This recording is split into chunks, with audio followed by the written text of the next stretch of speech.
Analizë politike, loja e erët e Tiranës dëhre Beogradit, izolimi i Kosovës dëhre rënimi i sovranitetit të saj.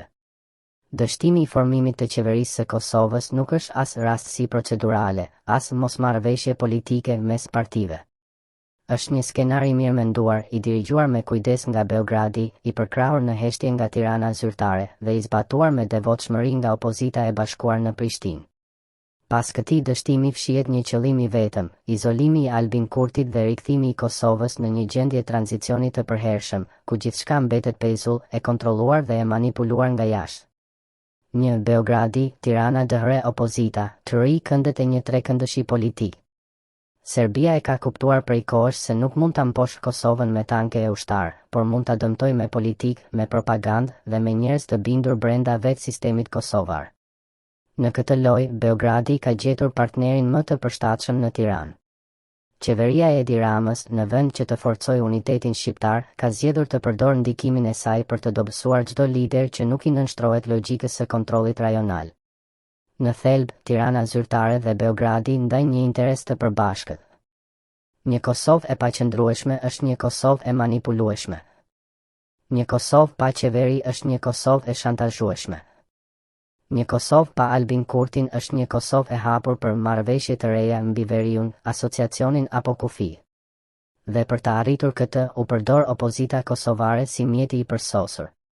Partitë që dikur ishin rival të përgjakshëm në luftë e politikë, sot janë ulur në të njëjtën tryezë, jo për Kosovën, por kundër Kurtit.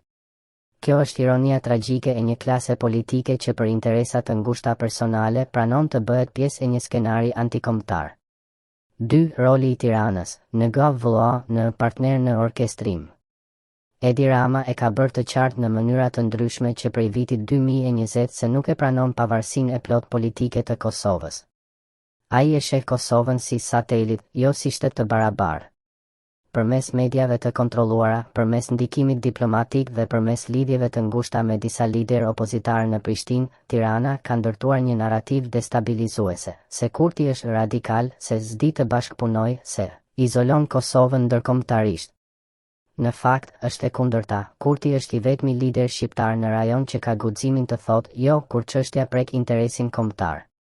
Dhe kjo është arsyeja pse ai është bërë objektiv i një fushate të përbashkët Rama, Vučić, opozitë. Sot, kur Kosova mbetet pa qeveri, Rama hesht.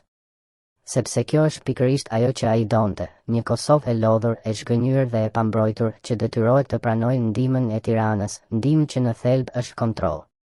3. Opozita e Kosovës, mision politik apo nënshim kombëtar? Në këtë krizë, opozita kosovare ka treguar fytyrën e saj të vërtetë. Në vend që të vërë interesin e shtetit mbi çdo gjë, ajo ka zgjedhur rrugën e bllokimit total. Refuzimi i LDK-s për bashkëqeverisje, për shembull, nuk ka asnjë shpjegim politik racional, veçse një urdhri është dhënë diku tjetër. E njëjta logjik vlen për partitë e tjera që sot e shohin rrëzimin e Kurtit si fitore. Por në fakt, rrëzimi i Kurtit është humbje e Kosovës, sepse me të rrëzohet një model qeverisjeje që për herë të parë sfidoi sistemin e korrupsionit dhe ndikimit të jashtëm.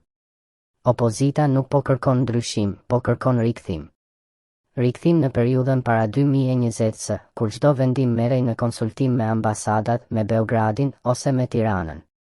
Rikthim në një Kosovë ku pushteti ndahet si plaçk, jo si përgjegjësi. 4. Qëllimi final, bosnizimi i Kosovës. Nëse ky skenar ecën siç është planifikuar, Kosova do të përfundojë si Bosnia e Hercegovina, një shtet i bllokuar, me qeveri që nuk formohen dot, me entitete që bllokojnë njëra tjetrën, me ndërhyrje të përhershme ndërkombëtare dhe me asnjë sovranitet real. Ky është modeli që Serbia dëshiron, një Kosovë funksionalisht e paralizuar, ku çdo vendim duhet të kalojë nëpër filtrin e partnerëve ndërkombëtar. Dhe Tirana, me heshtjen dhe nënshtrimin e saj, po bëhet garant i këtij modeli. Në fund të kësaj loje, humbësi i vetëm nuk është Albin Kurti, është vetë populli i Kosovës. Sepse sot nuk u rrëzua një kryeministër, por ideja e një Kosove sovrane, të pavarur dhe dinjitoze. 5. Mesazh për qytetarët e Kosovës. Shqiptar të Kosovës, është momenti të vini gishtin kokës. Nëse heshtni sot, nesër nuk do të keni më të drejtë të ankoheni. Nëse lejoni që lojtar të jashtëm të vendosin kush do t'ju qeverisë, atëherë nuk jeni më shtet, jeni territor i administruar nga interesat e huaja. Mos lejoni që Kosova të kthehet në një version të ri të Bosnjës apo Malit të Zi, ku Beogradi vendos për gjithçka. Kujtoni pse u derdh gjak për liri, që Kosova të jetë e pavarur, jo e komanduar. Zgjedhjet që mund të vinë nuk janë më çështje partish. Janë referendum mes dy ideve. Kosova e lirë dhe sovrane që ecën vetë. Ose Kosova e ndarë, e kontrolluar dhe e shitur nën tavolinë. Zgjedhja është vetëm juaja. Por historia nuk fal as kujtesën e shkurtër, as heshtjen e qëllimshme.